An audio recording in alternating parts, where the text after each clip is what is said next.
People often ask me what I've done lately after black wealth, white wealth, and the hidden cost of being African American. I'm working on it.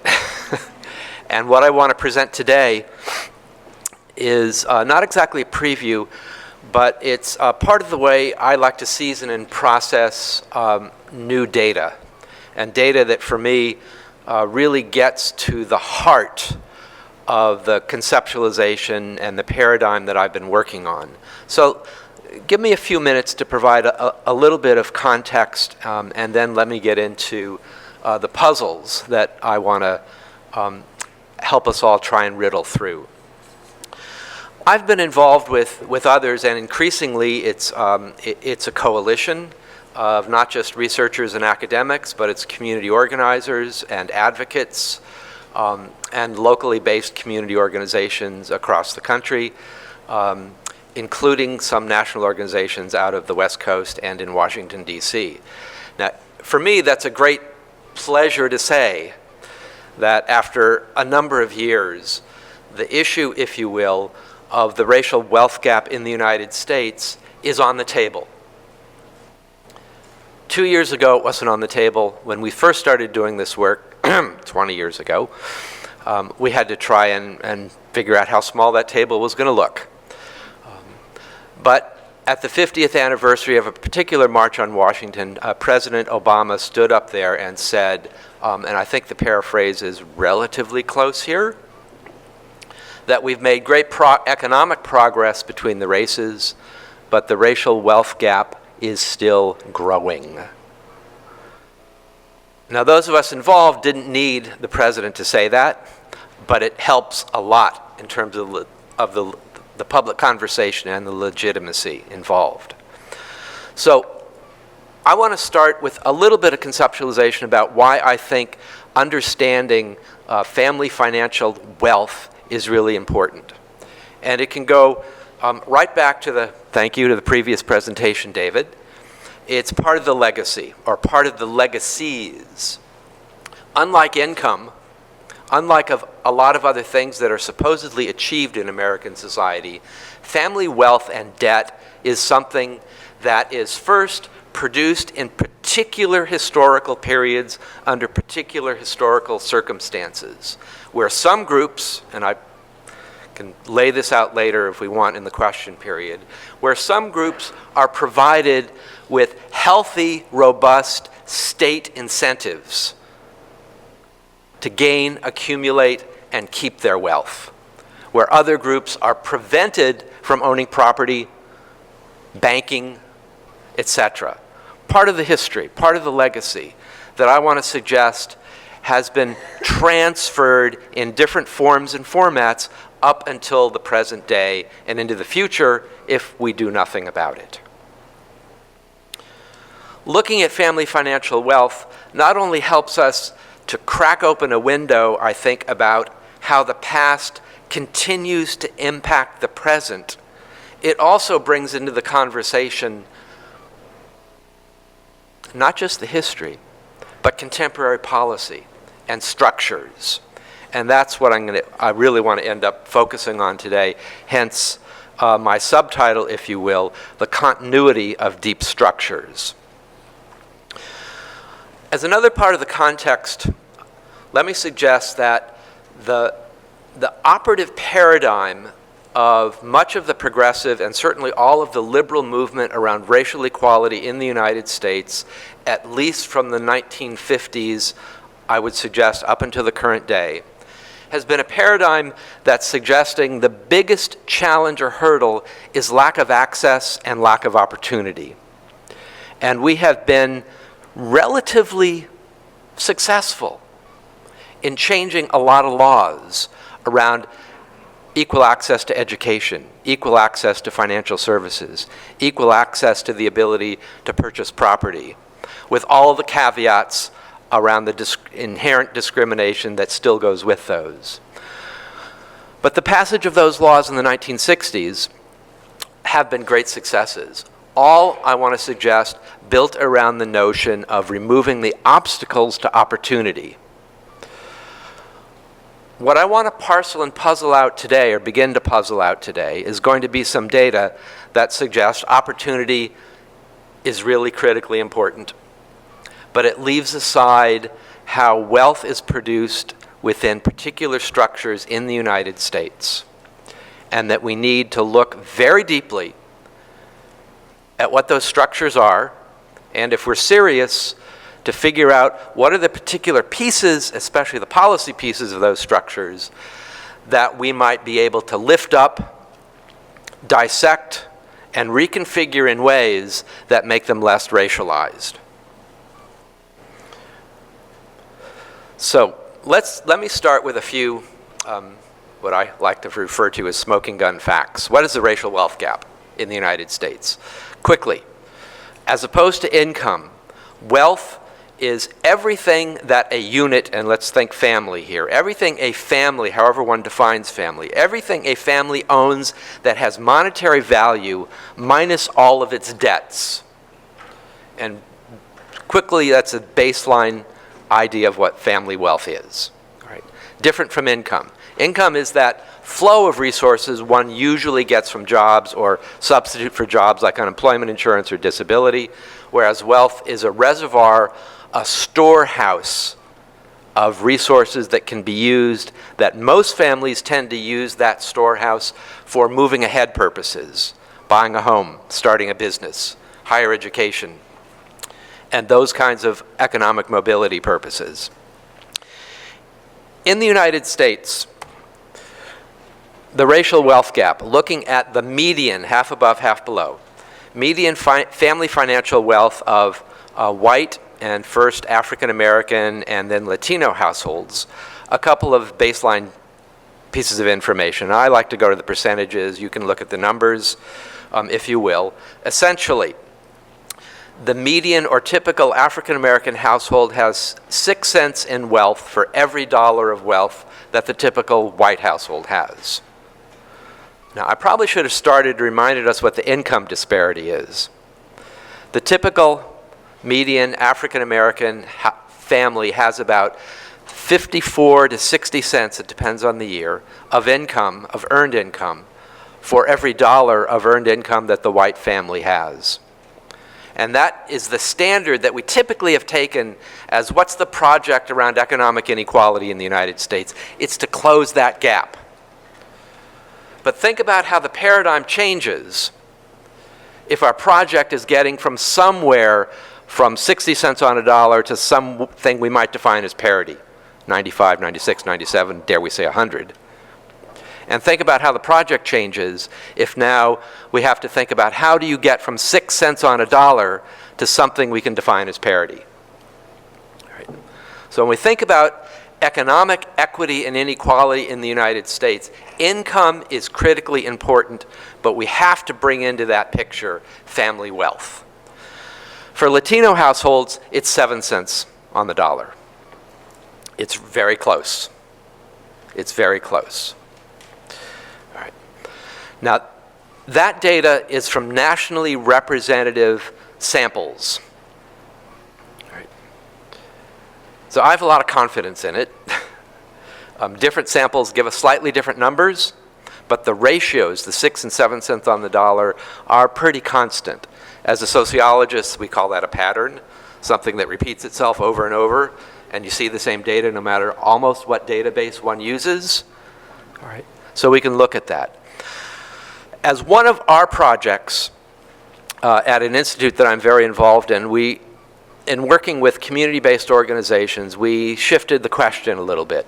And the question started to become not what is the racial wealth gap in the United States, but over a period of time, is it increasing, narrowing, or staying the same? And this, I think, is a great puzzle in thinking for people who like to think about what is the impact of the past on the present. There's a line of thought that I think goes like this. Whatever happened in the past was horrible, and it provides us with different starting points, especially in terms of family wealth. But whatever that starting point we got should be about the same. The level shouldn't differ. The lines or the slope shouldn't differ. And what I'm going to suggest is if that line for white families goes up and it doesn't for African American families to the same degree, then what's getting worse. If those lines start to converge at some point, it's getting better. And we can think about why that might be the case. So what we did was to follow the same set of families in a data set that allowed us to first look at them from 1984 to 2009 and then 2011, so a period of 25, 27 years, and to ask the question, what happened to the racial wealth gap among that same set of families experiencing similar public school systems, similar enough American social and public policy, the American political environment, American workplace and recessions and boom periods. And how did all that work itself out in terms of black wealth, white wealth? Well, the first data point you see on the far left, and the dollars are calibrated to 2009 dollars, parenthetically here. Median wealth, white families is the blue line. And it has a great trajectory. Except for a blip, the Great Recession, has a great trajectory. It increases in a very robust manner. The dollars are adjusted for inflation. That's real growth. The African American line here is the red or magenta-ish line closer to the bottom. And there are two things that need to be pointed out. One, very importantly, there is some very good growth. But at the same time, look at the space in the middle. The distance between the lines keeps growing, such that the racial wealth gap following the same set of families as they go through the life course in all those institutions we talked about almost triples. Right.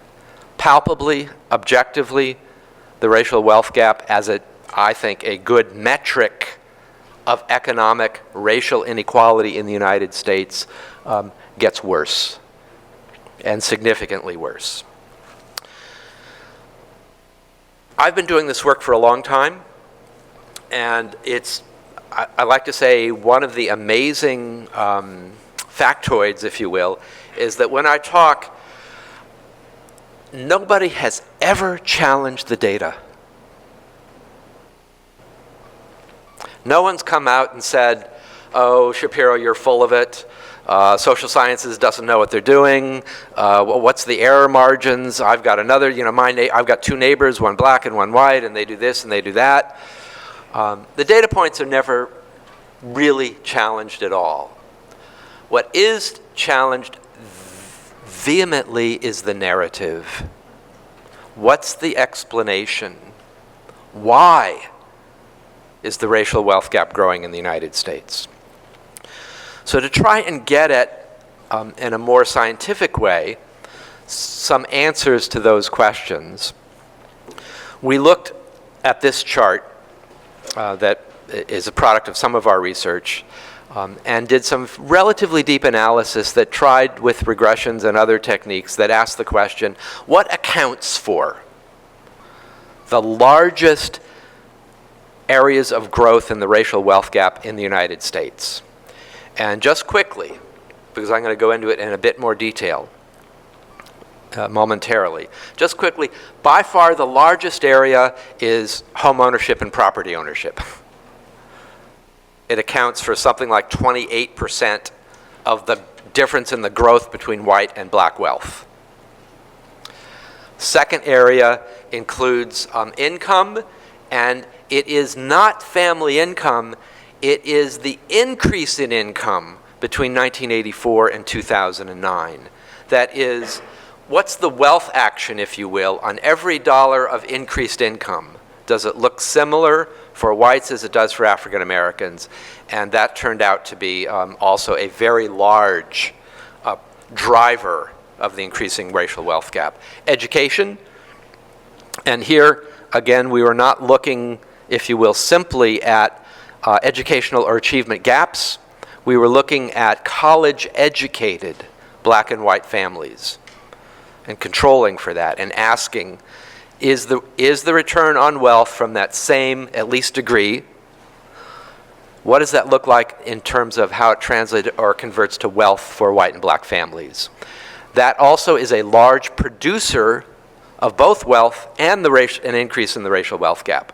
So I want to be clear, education is important, especially higher education, and the jobs, the income, and the wealth that flow from that are far greater than a high school education.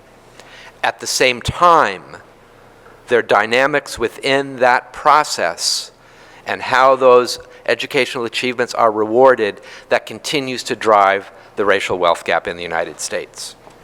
All right, so let me get to what I really want to get to. I want to look at three of the areas of largest drivers. I want to start with education. I'm going to go to work and income, and I want to end with home ownership because it's the deepest and it's the most complicated one to think about and to talk about. So eliminating disparities in college education and the return on a college degree in the work we've done has a modest direct impact on the racial wealth gap. Now let me explain what I mean by that first and how we got to that, and then I'll show a few numbers to indicate it. We have produced, quick advertisement here, we've produced a tool that we call the Racial Wealth Audit.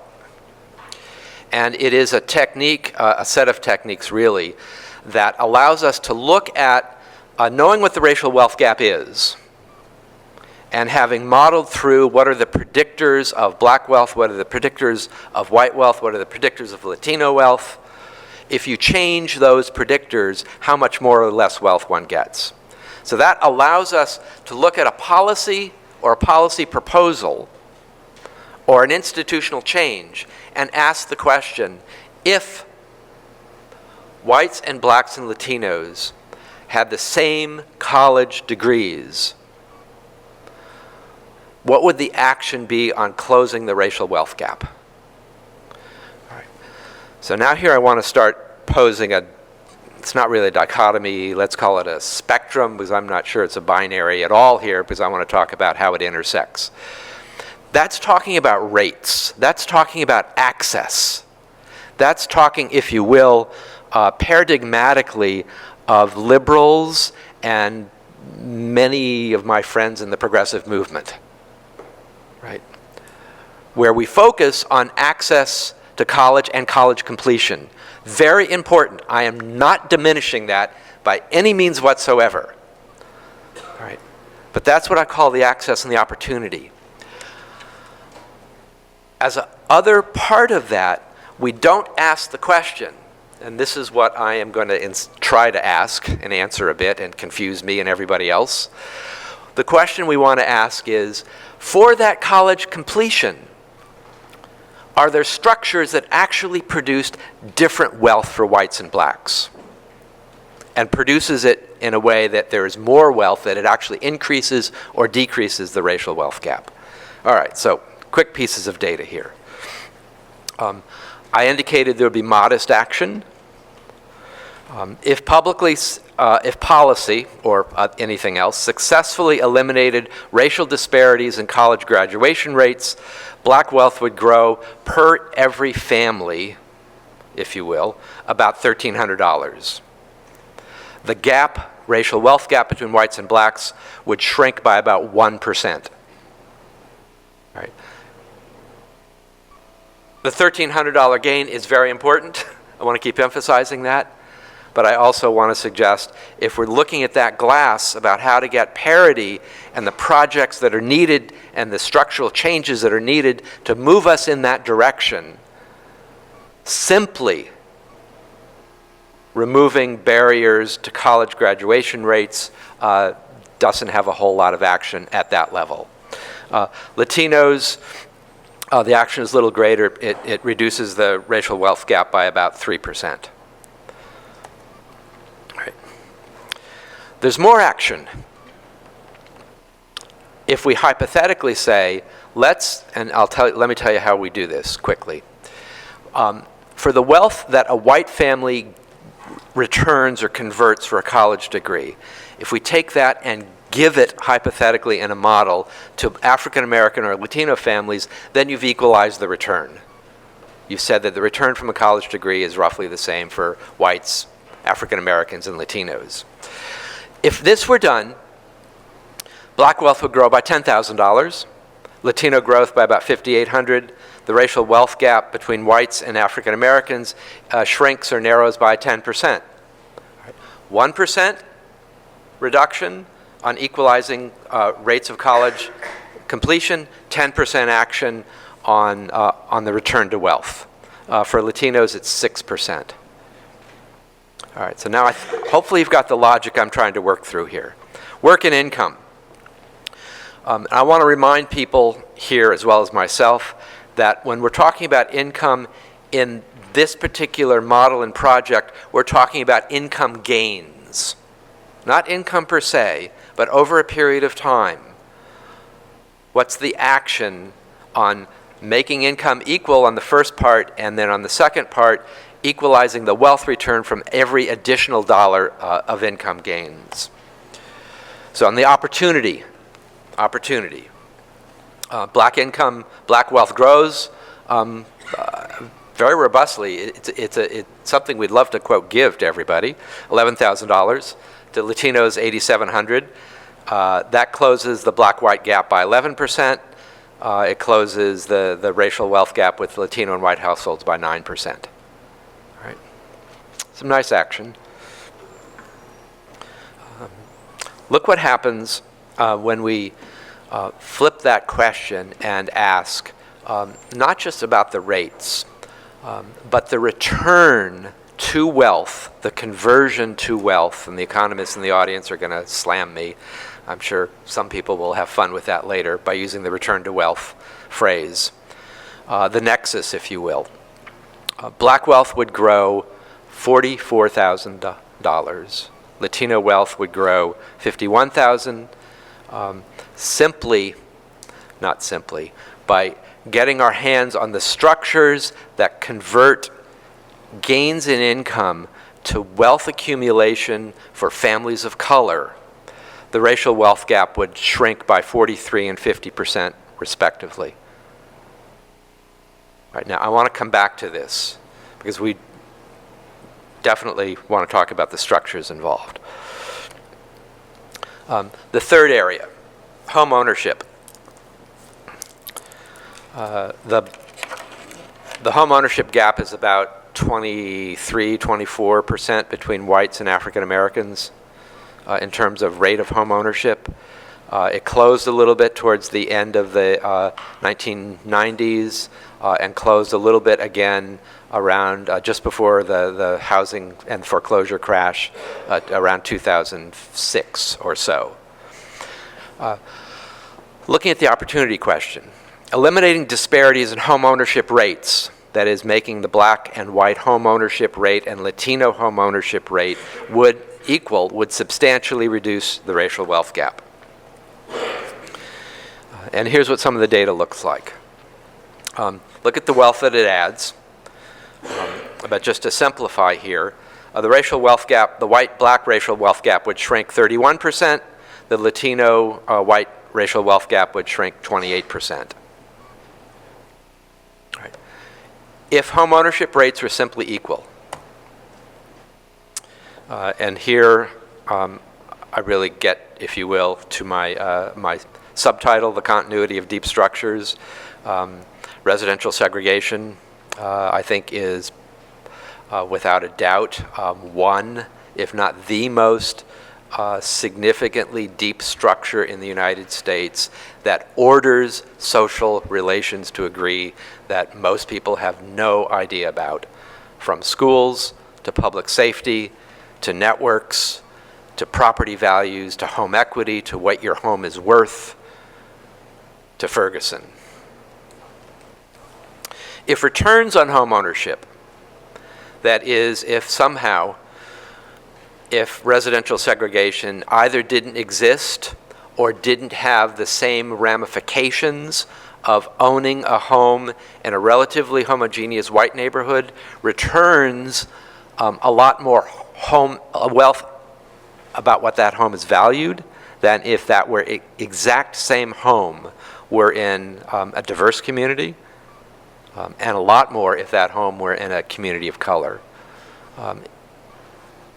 Even if you control for the number of blades of grass and the year the home was built. As real estate realtors like to say, location, location, location. The deconstruct of location, location, location is demographics, demographics, demographics. Who's the community? What's the demographic composition of that community? All right. If those structures somehow we got a hold of, and there were a lot more equity, the racial wealth gap would shrink about 16% for African Americans, and in a divergent way, which I've really yet to totally understand at all, would shrink the white Latino racial wealth gap by considerably more, 41%. All right, I've tried to put this together in a quick table to look at some of the differences. So starting with college, then work and income, especially gains in income over a long period of time, and home ownership. The access and opportunity closure of the racial wealth gap is 1%, just to reiterate quickly, 1% for African Americans, 3% for Latinos. And if we work on the wealth conversion, it's 10% and 6%. All right. Let me suggest one thing simply, and then go to what's going to make our heads explode a little bit, I hope. It does me, at least. Sort of. Looking at opportunity and access is not enough. All right. That gets us a long way. And that struggle and that battle has not been won. And we need to keep working on it. But we also have to understand that it's part way. And I would suggest the harder, longer term work needs to be done on understanding what those structures are, reforming them in a non-reformist way that brings them to light, that has a tangle of public policy that helps to make those structures a lot more equitable. I think in most of the instances, this data indicates that working on the structure is at least as important, if not more so, than working on the opportunity. All right. Now, I don't want us to think of that as a dichotomy at all. And I think if we go back and look at the structures around home ownership, we will understand how deep those structures are and how much we need to lift up. So, the simple statement is I think it's probably impossible to equalize rates of home ownership without getting to the structures. That is, they intersect I think at a very deep level here. I want to go back to residential segregation,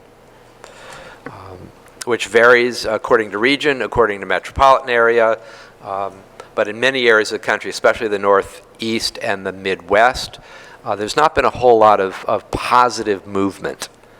Some of the more quickly or rapidly growing cities, especially those in the Southwest and the West, residential segregation, we do see some improvements.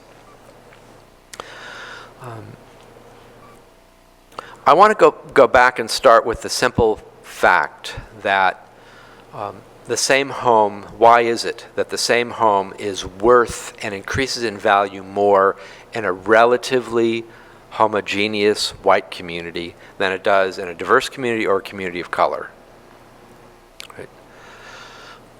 I think part of the equation has to do with attitudes and psychology. Part of it has to do with public policy, and a large part of it has to do with custom. I like to use the metaphor. It's not really a metaphor at all. It's an illustration out of our context that I think makes this realer. I had the great opportunity of spending half a year in South Africa in 2011 trying to understand how a different society deals with issues about race and wealth, the challenges of implementing constitutional and legal mandates around those very significant issues there, and political parties that are trying to do it. And in South Africa, people may know there is something called townships. And the unlikely or naive visitor that drives through Johannesburg or Cape Town, even more vividly so, and notices large swaths of areas that seriously has the infrastructure, the physical beauty, could look like any upper middle-class American suburb. And yes, is largely white, especially in Cape Town. And then drive not very far, turn a few corners, and be a mile or so away, and you see townships, you see shacks, you see infrastructures where water, where electricity is problematic. And you know, as the bystander, as the person who's driving by, you wonder how life is maintained and constructed in those kinds of communities. And the naive viewer, as I think many Americans maybe want to do in our society, often ask the question, why do they choose to live there?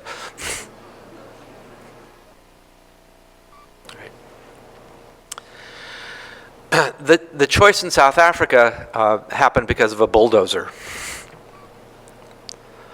where diverse communities literally were bulldozed because they were diverse communities, and populations parceled out, and those townships were created as a part of public policy. That's what Kailicha and the townships in Cape Town are about. That's what many of the townships around Johannesburg are about. Right? They're created out of historical moments. They're created out of public policy to make very robust points that those regimes thought were necessary. Now, not quite at the same force of a bulldozer and the army literally that enforces it, but communities in the United States, because of property laws, because of redlining, because of banking discrimination, because of insurance discrimination, because of real estate discrimination. We have a long history of people being constructed and parceled out into different communities. And today, no matter what we think of that particular history, the consequences and the impact and the legacy lives with us. It lives with us not simply in all the social relations and the community amenities and the opportunities and the challenges that those communities present, but for my little story here around family wealth, there's a very large implication that tells us that a home that is owned in a diverse, much less a community of color, is not going to increase in value, that is, create as much wealth as it does if it were located in a relatively homogeneous white community, especially if that community is on the upper end of the income scale. I think we kind of know that story a bit. But part of the story that we don't know nearly as well are the ways in which federal and local public policy reinforces that and even provides incentives. And I don't want to go through the whole history, if you will, around how highways were developed, around redlining by the Federal Housing Authority. I think there's some great books and articles that tell that history fairly well. But I want to jump up to the moment that we have at hand today. We have something that I call the wealth budget of the federal government.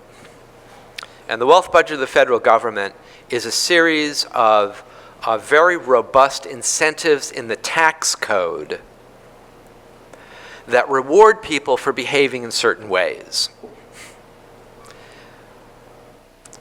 The largest incentive for individual wealth accumulation in the United States is the home mortgage interest deduction. Does anybody know offhand, Professor Quiz here, does anybody know offhand what the Department of Housing and Urban Development's annual budget is for public housing? Can we take a guess? It's about $35 billion. It's about $35 billion. Right. If one were to ask, what's the housing policy of the United States government, most people would say, well, it's Section 8, it's subsidized housing, it's public housing, it's projects, it's that kind of stuff that we define as welfare in one way or another. But budgets tell us something very different. If we look not just at the ideological construction of what the housing policy is of the United States, but actually look at resources, annually we invest as a public investment of the American society about $200 billion a year in the home mortgage interest deduction. Essentially, taxes that those of us that are homeowners, and if we still have mortgages, don't have to pay. A public investment for what was deemed to be, and actually could make it's a good case, was a public good when the incentive was first introduced. But implemented in a way that it was wholly discriminatory, and that those levels of discrimination have continued to spiral out of control. 200 billion versus 35 billion. So we look at that over a 5-year period, a 6-year period. The Urban Institute released a study last summer that looked at some of the provisions of the wealth budget of the United States government over a 6-year period. They did it last year, this year, and then they took it out another 4 years. And among other things, what that study showed is that when we think of it in the long term, what is being invested to reinforce contemporary discrimination in housing markets, probably the firmest pillar of that structure is the home mortgage interest deduction. And there are a lot of other pillars around it. It's a structure of many pillars, I want to suggest. Over a 6-year period, the public, we as the public invests about $1.2 trillion in that public investment. Now that is not chump change. It's way too many zeros for me to comprehend. But let me suggest that, and there is a movement building around this, so I'm not just totally talking out of my top of the head here. Think about, are there ways to reform that, to reconstruct that, to take that pot and say, I don't want to lose that 1.2 trillion. I want to go after what was the original public good of housing and community development, and we know how to invest that and implement it in a much more efficient way economically, and we know how to do it in a way that is much more equitable. $1.2 trillion. It's a large budget currently used in a very regressive, racially regressive, and economically regressive fashion, and can be turned around. There are a lot of proposals. We know how to do it. I want to suggest it's obviously, not obviously, at the end of the day, it is a question of political will. It's a question of social movements. It's a question of feet and movement on the ground that creates the resources that really makes those kinds of non-reform reforms, those kinds of deep structural reforms that allow us to break some of the continuity of some of those deep structures. All right. That's just one area in the housing. Later, at different points in time, I'd be happy to talk about the structures involved with work and increased income, and the sort of the occupational segregation that still exists, the access to, or lack of access or differential access to benefits. And what does that mean? That means retirement savings. That means health and dental. That means paid sick leave. That means maternity leave. The kinds of things that saves money for some families and produces wealth for some families in a highly discriminatory way, at least in the way it works out. Right? And that's why partially, I think largely, the return from increased income, the returns to wealth look so different for whites, African Americans, and Latinos. All right.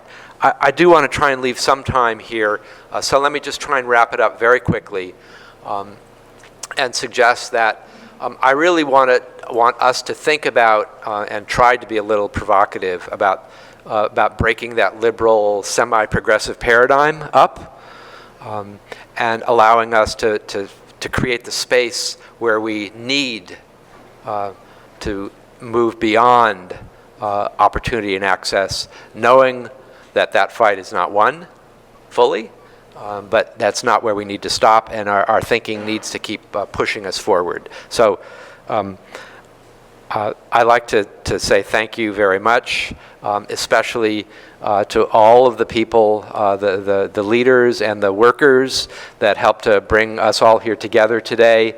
And I always end slides like this and presentations like this by reminding some people, all of us, that there's some great jobs at the Institute I direct.